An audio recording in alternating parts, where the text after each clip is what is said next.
సేవకి ప్రతినిధి ఎవరో తెలుసా? హనుమ. తన జీవితం మొత్తం మీద ఇప్పటికీ ఉన్నారు. ఎందుకనంటే చిరంజీవి శృంగగిరి పీఠాధిపత్యం వహించిన చంద్రశేఖర భారతీ స్వామి గారు సుందరకాండ చదువుతుంటే ఓ కుర్చీ వేసి దాని మీద పట్టుబట్ట వేసి పెట్టేవారు. నేను మీకు పరమ సత్యం చెప్తున్నాను, ఇప్పటికీ వస్తారు స్వామి హనుమ. ప్రత్యక్షంగా నేను ఎన్నో సందర్భాల్లో అనుభవాన్ని పొందాను. అది నా గొప్ప కాదు, రామాయణం గొప్పతనం. వచ్చి తీరుతారు హనుమ.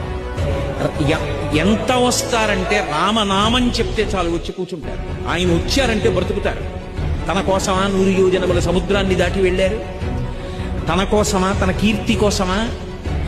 పరులకు ఉపకారం చెయ్యడం తప్ప తన జీవితంలో తన కోసము అని తానొక పని చేసుకున్నారు హనుమ అని ఆయన జీవితం మొత్తం మీద ఒక నాకు చూపించండి.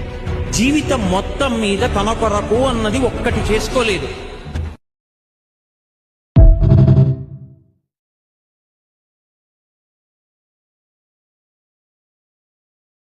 సేవకి ప్రతినిధి ఎవరో తెలుసా? హనుమ. తన జీవితం మొత్తం మీద ఇప్పటికీ ఉన్నారు. ఎందుకనంటే చిరంజీవి శృంగగిరి పీఠాధిపత్యం వహించిన చంద్రశేఖర భారతీ స్వామి గారు సుందరకాండ చదువుతుంటే ఓ కుర్చీ వేసి దాని మీద పట్టుబట్ట వేసి పెట్టేవారు. నేను మీకు పరమ సత్యం చెప్తున్నాను, ఇప్పటికీ వస్తారు స్వామి హనుమ. ప్రత్యక్షంగా నేను ఎన్నో సందర్భాల్లో అనుభవాన్ని పొందాను. అది నా గొప్ప కాదు, రామాయణం గొప్పతనం. వచ్చి తీరుతారు హనుమ. ఎంత వస్తారంటే రామనామం చెప్తే చాలు వచ్చి కూర్చుంటారు. ఆయన వచ్చారంటే బ్రతుకుతారు. తన కోసమా 100 యోజనముల సముద్రాన్ని దాటి వెళ్ళారు? తన కోసమా, తన కీర్తి కోసమా?